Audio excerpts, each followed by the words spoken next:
के पास एक बार चल के ग्राउंड अपडेट। मुझे लगता है कामयाब नहीं होगी। कामयाब होना होता तो अब तक हो गया होता। वसुंधरा राजे जी सतरानी है, महारानी है, तो वो इतनी जल्दी हार मान जाए वो उनका स्वभाव नहीं है। लेकिन इस समय जो केंद्रीय नेतृत्व है अब वो उनको बहुत ज्यादा सहायक मौका नहीं देगा। मैंने एनडीटीवी राजस्थान में चुनाव के पहले कह दिया था, आप लोगों के साथ नहीं, शायद आपके साथ नहीं, कि वसुंधरा राजे को मुख्यमंत्री नहीं बनाया जाएगा। अगर उन्हें मुख्यमंत्री बनाया जाना होता तो वो चुनाव का चेहरा होती, चेहरा नहीं थी। इसका मतलब है कि गंभीर संभावना यह है कि वो मुख्यमंत्री नहीं बनेगी। दूसरी बात है वो दोबारा सरकार जिता में के नहीं लाई, जितनी बार मुख्यमंत्री बनी वो भी हारी है। जैसे अशोक गहलोत कभी भी कांग्रेस को नहीं जिता पाए और दूसरे का रोटी खाते हैं। जैसे नहीं कोयल कौवे के उसमें रखती है, तो मैं अशोक गहलोत के लिए कहता हूं कि वो भी कभी जिता नहीं पाए। ये बात वसुंधरा राजे जी के लिए भी है, वो सत्ता में जिता के नहीं ला पाई। इस बार भी नरेंद्र मोदी जी का चेहरा है। तो आप राजस्थान में मजबूत नेता है, तो क्या आप केंद्रीय नेतृत्व को ब्लैकमेल करके सत्ता पाना चाहती? प्रारंभ में तो यही था।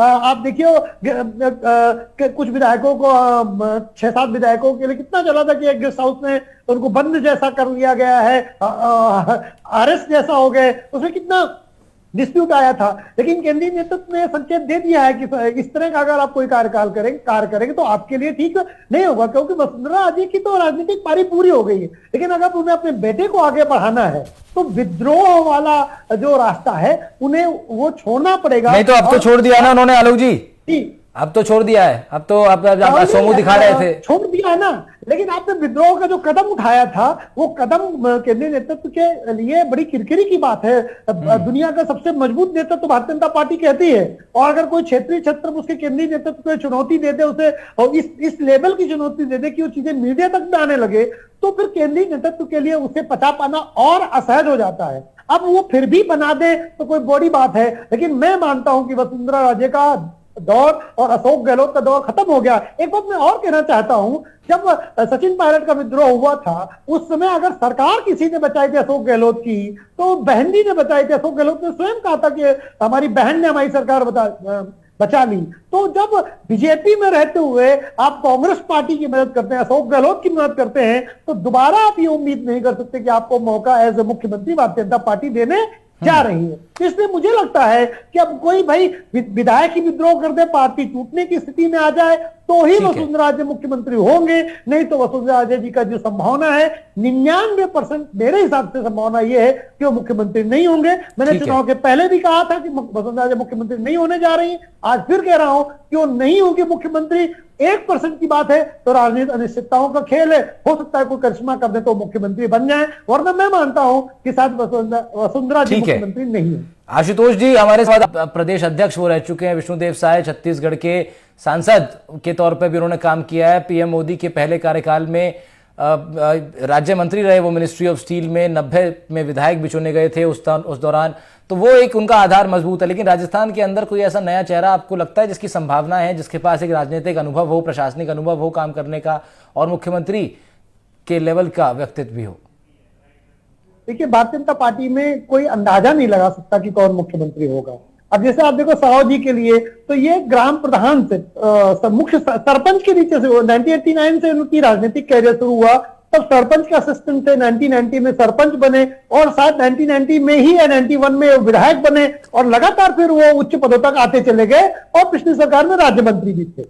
इसलिए, लेकिन ये चर्चा में नाम नहीं था। तो भारतीय जनता पार्टी ऐसे नामों को लेके आती है जो चर्चा में नहीं होते, बट वो बंदा जो है लो प्रोफाइल वाला होता है बट योग्य होता है। लेकिन अगर अभी बात करें तो गजेंद्र सिंह शेखावत और दिया कुमारी का नाम बहुत, लेकिन आलोक जी नए नामों से आपको लगता है बीजेपी को फायदा होता है राजनीतिक रूप से, या आप कहें कि जो अर्बन वोटर है, जो यंग वोटर है, जो कि ज्यादा पढ़ा लिखा वोटर है, उसके सामने एक साफ चेहरा बेनिफिशियल साबित होता है बीजेपी के लिए?